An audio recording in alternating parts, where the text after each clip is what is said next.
నమస్తే అన్న. హలో శ్రీనివాస్ గౌడ్ అన్న. నమస్తేనే.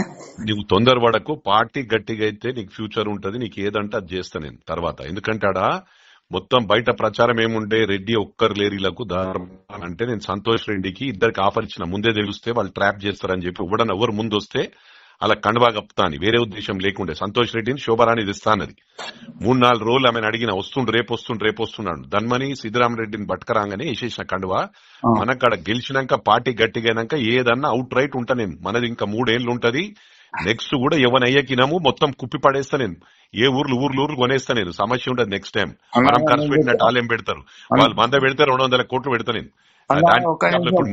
మీరు గట్టికి కావాలా? నేను చెప్పేది తినేసినా, నేను చెప్పేది తిను. అరే ఏమో మొండి మాటలు మాట్లాడతారు. రాజకీయం ఏం చేస్తాం ఇక మేము ఇట్లా చేస్తే? నాకు ఉన్నది రిపోర్ట్ నేను తీసుకొని చేస్తున్నా కదా. నేను చిన్న పిల్లగాని కాదు కదా. నాకు ఏడ గెలుస్తుంది నువ్వు ఇక్కడ ఊర్లో తెలుసుకో ఒకసారి. ఊర్లో నేనే సర్వే రిపోర్ట్ చేస్తున్నా అంటే మొత్తం చేపిస్తున్నా.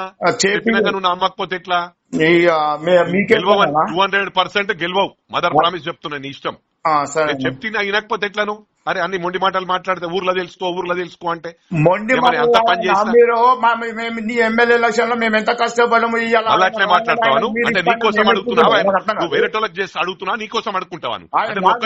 ఊరంతా చేసి కదా, మీరు ఇప్పుడు మళ్ళీ ఆయనకి ఇవ్వమంటే ఎట్లా? అవన్నీ మాట్లాడకేను, అవన్నీ మాట్లాడకు, నీ ఇష్టం. నేను చెప్పేది నువ్వు మంచిది అలా.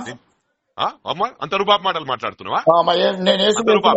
నేను వేస్తాను అంత రూపాయి మాటలు అని మెంబరే గెలవలేవు నువ్వు. మళ్ళీ పనికిరాని మాటలు మాట్లాడుతున్నావు. సీతారామరెడ్డి గెలిచింది అన్న 2 మాటలు, ఆయన కూడా గెలవాలి నెంబర్ కు. మెంబర్ గెలవాలి అన్న. ఇక ఉట్టిగా నువ్వు పరికినారు ఆర్గ్యుమెంట్ చేయకు. నువ్వు సర్వే చేసుకోరుతున్నాను, సర్వే చేయించుకోను.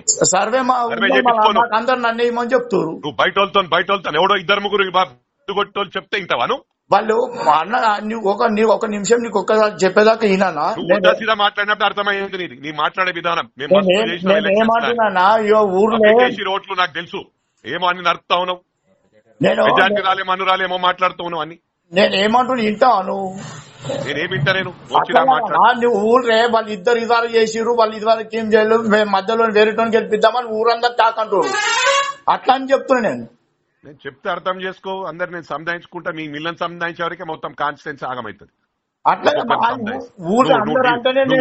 ఊరు విలేజ్ ప్రెసిడెంట్ మాటినప్పుడు వేరేడేమింటాడు? ఇక విలేజ్ ప్రెసిడెంట్ కూడా నన్ను మల్లేశం పెట్టినాం కదా అప్పుడు నేను వెళ్ళిపోయినా కదా. ఇప్పుడు ఏడికి వెళ్ళిపోయినావు? నేను ఇప్పుడు విలేజ్ ప్రెసిడెంట్ లేను, మల్లేశం కప్ప చెప్పినాము. మాస్పేట మల్లేశం కాక అందరూ